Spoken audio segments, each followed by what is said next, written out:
आप और मैं बात करेंगे। देखो चार्ज क्या है, क्या है चार्ज। चार्ज को, इसको चार्ज बोलते हैं इंग्लिश में, थोड़ा हिंदी इंग्लिश साथ में लेके चलो मजा आएगा। चार्ज एक वस्तु का, सुनना ध्यान से, चार्ज एक वस्तु का मूलभूत गुणधर्म है। मूलभूत गुणधर्म, मूलभूत गुणधर्म। अब आप ये बोलोगे कि सर ये मूलभूत गुणधर्म का मतलब क्या होता है? तो मूलभूत गुणधर्म का मतलब होता है कि ऐसे गुणधर्म जो वस्तु में है, हमेशा से हैं, आप उसके ऊपर क्वेश्चन नहीं कर सकते, आप उसके ऊपर प्रश्न मार्क खड़ा नहीं कर सकते। जैसे अगर एक पदार्थ है तो उसकी परिभाषा में ही है कि उसके पास द्रव्यमान होगा। तो अगर अपन किसी द्रव्यमान को परिभाषित करना चाहें तो हम द्रव्यमान की परिभाषा किस प्रकार से देते हैं? हम द्रव्यमान की परिभाषा ऐसे देते हैं कि द्रव्यमान वस्तु का मूलभूत गुणधर्म है, फंडामेंटल प्रॉपर्टी है, होगी उसके अंदर, आप उसके ऊपर क्वेश्चन मार्क नहीं लगा सकते। आपने आज तक ऐसा कोई प्रश्न बोलते हुए सुना है किसी को कि इसके अंदर द्रव्यमान क्यों है? मेरे हिसाब से ऐसा कोई प्रश्न नहीं होता। इसी को बोलते हैं मूलभूत गुणधर्म। दूसरी बात, हाँ, द्रव्यमान की एक परिभाषा हो सकती है।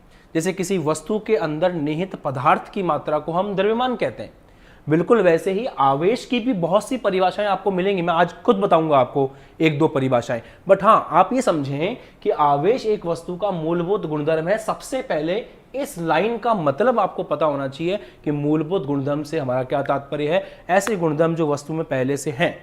दूसरी बात, ये एक बात समझ में आई आवेश के बारे में। दूसरी बात समझिए, बहुत इंपॉर्टेंट, जैसे किसी वस्तु के पास द्रव्यमान है तो वो क्या क्या कर सकता है। अगर एक वस्तु के पास द्रव्यमान है तो वो दो चीजें कर सकता है। वो गुरुत्वाकर्षण बल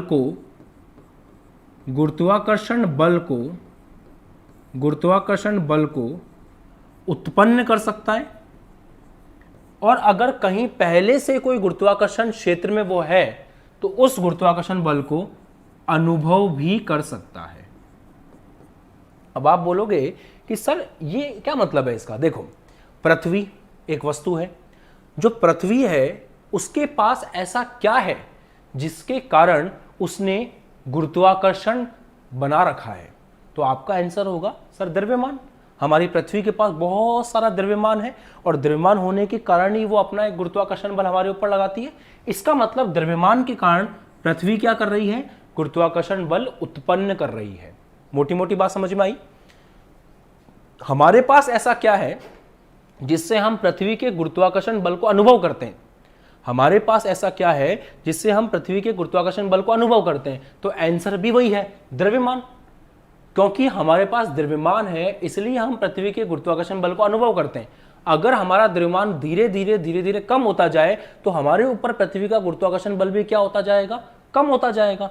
मतलब द्रव्यमान एक वस्तु का ऐसा मूलभूत गुणधर्म है जो उसको गुरुत्वाकर्षण बल उत्पन्न और अनुभव करने में योग्य बनाता है। अगर द्रव्यमान होगा तो ही गुरुत्वाकर्षण बल उत्पन्न होगा, और अगर द्रव्यमान होगा तो ही गुरुत्वाकर्षण बल अनुभव कर पाओगे। ये बात समझ में आती है? ऐसे ही आवेश किसी वस्तु का वो मूलभूत गुणधर्म है जो दो क्षेत्र बनाता है।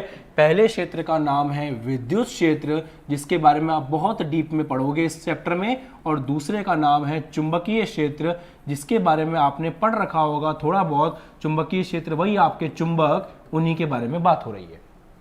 तो जैसे द्रव्यमान की सहायता से गुरुत्वाकर्षण क्षेत्र को उत्पन्न या अनुभव किया जा सकता है, बिल्कुल वैसे ही आवेश किसी वस्तु का वो मूलभूत गुणधर्म है जिससे वस्तु विद्युत क्षेत्र और चुंबकीय क्षेत्र को उत्पन्न कर सकती है।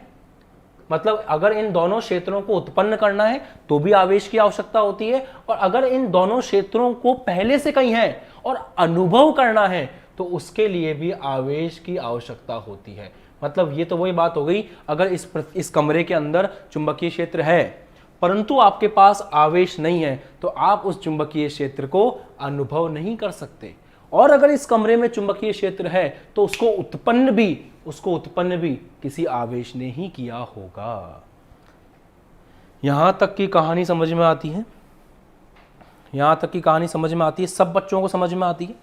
किसी को किसी प्रकार का कोई कंफ्यूजन नहीं है? उम्मीद करता हूं यहां तक ठीक है। अब आते हैं अपन नेक्स्ट पॉइंट पे। आवेश के बारे में एक बार में सारी बातें खत्म नहीं होंगी, हमें बहुत लंबा डिस्कशन करना है आवेश पर। बढ़ते हैं आगे, थर्ड पॉइंट पे बात करते हैं। अब जब बात की जाती है आवेश की, तो आपका आवेश दो प्रकार का होता है। आवेश के प्रकार पर जब बात की जाए तो आप लोगों ने पढ़ा भी होगा कहीं ना कहीं बचपन में भी, नहीं पढ़ा तो कोई बात नहीं। आवेश दो प्रकार का होता है। पहला होता है धनावेश, धन आवेश, धनावेश जिसको हम बोलते हैं पॉजिटिव चार्ज, धनावेश या फिर धनात्मक आवेश, एक ही बात है। और दूसरा प्रकार इसका है ऋणावेश, या फिर जिसको हम नेगेटिव चार्ज भी बोलते हैं या ऋणात्मक आवेश के नाम से भी जानते हैं। अब ये दोनों आवेश कैसे उत्पन्न होते हैं इनके बारे में अपन बहुत विस्तार में पढ़ेंगे, पर फिलहाल आप ये ध्यान रखें कि आवेश के दो प्रकार हैं, धनावेश और ऋणावेश। धनावेश को हम प्लस से प्रदर्शित करते हैं और ऋणावेश को हम माइनस से प्रदर्शित करते हैं। एक और खास बात, ये देखा गया है कि ये प्रैक्टिकली प्रूवन है कि अगर दो प्लस आमने सामने आए या फिर दो माइनस आमने सामने आए, ये पॉइंट है जो आपको लिखना चाहिए। अगर दो प्लस आमने सामने आए, प्लस कैसा है, एक प्लस के सामने दूसरा प्लस आ गया, एक जात के सामने दूसरा जात, सेम जात, सजातीय है। माइनस के सामने माइनस आ गया, एक ही जात के लोग आमने सामने आ गए, सजातीय है। मतलब ये जो जोड़े हैं, ये जोड़े हैं सजातीय आवेशों के, ये सजातीय आवेशों के जोड़े हैं। तो फिजिक्स में ये देखा गया है प्रैक्टिकली, बच्चों लिखो इस बात को, कि सजातीय आवेश हमेशा एक दूसरे से नफरत करते हैं। मतलब सजातीय आवेशों के अंदर हमेशा आपको क्या देखने को मिलेगा, प्रतिकर्षण देखने को मिलेगा। तो सजातीय आवेश एक दूसरे को प्रतिकर्षित करते हैं, मतलब ये दोनों एक दूसरे के दूर जाने की कोशिश करेंगे, दोनों एक दूसरे को रिपेल करेंगे। प्रतिकर्षण को बोलते हैं रिपल्शन, दोनों एक दूसरे को रिपेल करते हैं। माइनस माइनस भी एक दूसरे को क्या करते हैं, रिपेल करते हैं। तो ये बात ध्यान रखें। और एक और बात है इंपॉर्टेंट, कि अगर एक प्लस के सामने एक माइनस आ जाए, जो आपने चुंबक के साथ खेला होगा ना, चुंबक में भी ऐसे ही होता है। चुंबक में भी अगर एक जैसे ध्रुव सामने आ जाए तो प्रतिकर्षण होता है, अलग अलग ध्रुव ले आओ तो वो जुड़ जाते हैं, वही वाली बात है। तो अगर एक प्लस के सामने माइनस आ जाए तो इसको हम लोग बोलते हैं विजातीय आवेश। प्लस के सामने माइनस कभी भी आ जाए तो उसको क्या बोलेंगे बच्चों, विजातीय आवेश। विजातीय, अलग अलग जात के, एक प्लस है दूसरा माइनस है। विजातीय आवेशों में ये देखा गया है कि विजातीय आवेश आकर्षण करते हैं, मतलब ये दोनों एक दूसरे के पास जाना पसंद करते हैं। यहां तक की बातें समझ में आ गई सबको, कोई कंफ्यूजन नहीं है, स्क्रीनशॉट लो, फिर आगे बढ़ते हैं, फिर आगे बात करते हैं। डिस्कस बहुत अच्छे से करेंगे अपन एक एक चीज को, कोई कमी नहीं रहेगी, आप बस सुनते जाएं, लिखते जाएं। डन, ठीक है। थर्ड पॉइंट हो गया। फोर्थ पॉइंट, अब आप अच्छे समझना फोर्थ पॉइंट। अब हम बात करेंगे आवेश की संकल्पना के बारे में। ये बहुत इंपॉर्टेंट बात है, आवेश की संकल्पना। अब यहां से आपको समझ में आएगा कि ये धनावेश और ऋणावेश का चक्कर क्या है और ये बनते किस प्रकार से हैं। सुनो, आवेश की संकल्पना, इंग्लिश में इसको कहते हैं concept of charge. Concept of charge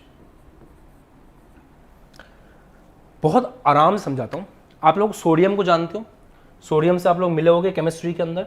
हम दो लोगों की कहानी को समझने की कोशिश करते हैं, एक हम सोडियम की कहानी समझते हैं और एक हम क्लोरीन की कहानी समझते हैं। देखो, अगर सोडियम की बात की जाए तो इसमें इलेक्ट्रॉनों की संख्या कितनी है, 11। प्रोटॉनों की संख्या कितनी है, 11। ये तो आपको पता होगा कि अगर एक उदासीन परमाणु होता है तो उसके अंदर जितने इलेक्ट्रॉन होते हैं उतने ही प्रोटॉन होते हैं, राइट। तो सोडियम के पास 11 इलेक्ट्रॉन है, 11 ही प्रोटॉन है।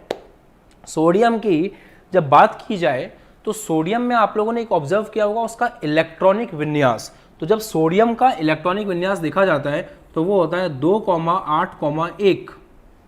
तो सोडियम अपने अष्टक को पूरा करने के लिए ये जो इसके बाह्यतम कोश में एक इलेक्ट्रॉन है, इस एक इलेक्ट्रॉन का दान कर देता है, निकाल देता है अपने अंदर से एक इलेक्ट्रॉन। तो आपने एक इलेक्ट्रॉन का दान कर दिया सोडियम ने, और जैसे ही सोडियम ने एक इलेक्ट्रॉन का दान किया, अब जो सोडियम बना उस सोडियम की स्थिति पर विचार करते हैं। अब जो सोडियम बना है उसके पास कितने इलेक्ट्रॉन हैं, अब जो सोडियम बना है उसके पास 10 इलेक्ट्रॉन है, क्योंकि एक इलेक्ट्रॉन का वो दान कर चुका है। प्रोटॉन कितने हैं? प्रोटॉन तो भाई साहब अभी 11 के 11